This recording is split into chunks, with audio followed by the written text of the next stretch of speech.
Bonjour, dans cette deuxième vidéo, l'objectif est de faire l'historique des ventes, c'est-à-dire tout ce qui est tri, filtre, tableau croisé dynamique. Alors dans un premier temps, on va déjà mettre le tableau sous forme de tableau structuré. Donc vous cliquez dans une cellule du tableau, n'importe laquelle. Vous allez dans Accueil, mettre sous forme de tableau. Vous choisissez une présentation.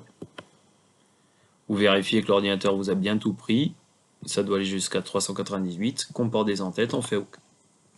Ici, ce n'est pas la peine de renommer le tableau parce qu'on ne va pas faire de fonction recherche à partir de ça.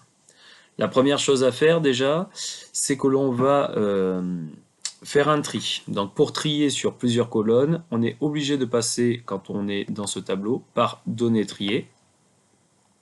Et là, il suffit de regarder. On veut trier par vendeur, puis par produit, puis par date. Donc on choisit d'abord de trier par vendeur. J'ajoute un niveau, puis par produit. J'ajoute un niveau, puis par date. Et là, le tri se fait automatiquement sur les différents éléments. Au niveau du filtre, il faut réaliser un filtre. Donc, soit on le fait sur une autre feuille. Donc, celui-là, on va le dire que c'était le premier, c'était le tri.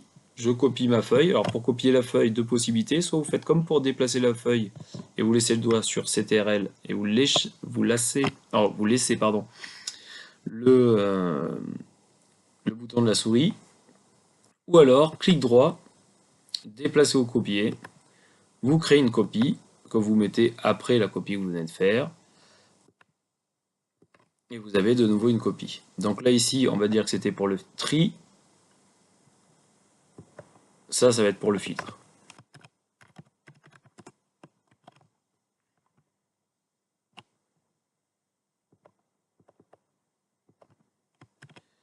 Donc là, cette feuille-là ici ne me sert pas parce que les tableaux croisés dynamiques, après, j'en ai pas besoin.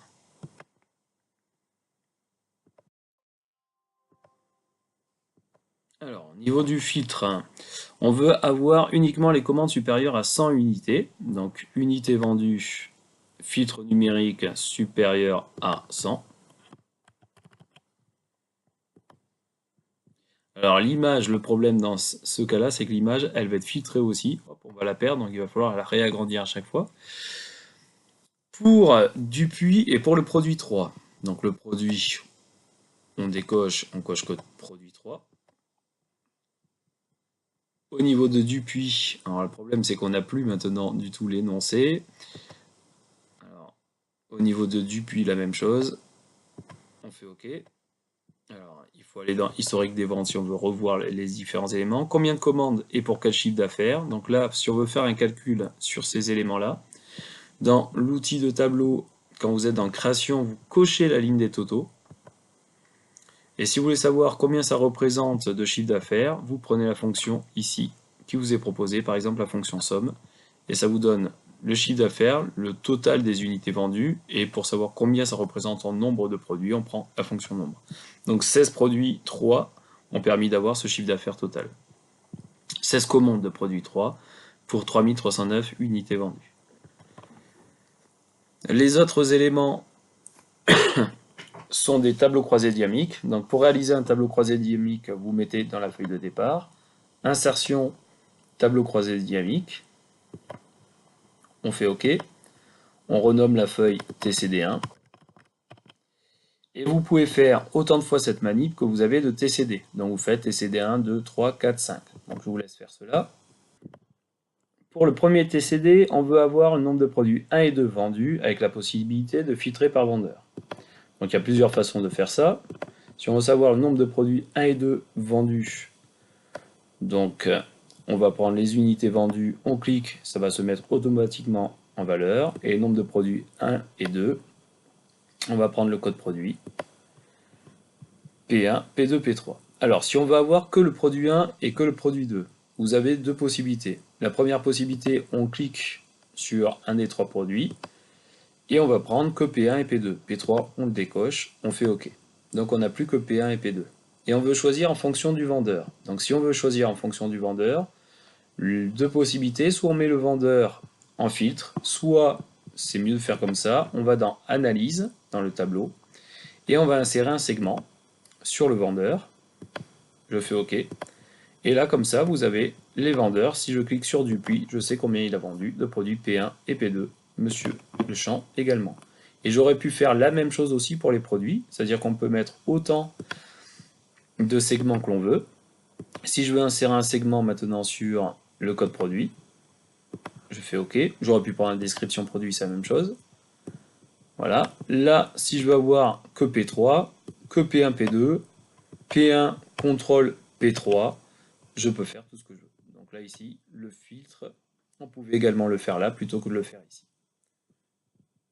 Pour le deuxième TCD, on va avoir par région et par produit la moyenne des unités vendues. Donc là, il n'y a pas de difficulté. Par région, on clique sur région. Par produit, on clique sur produit. On va avoir la moyenne des unités vendues.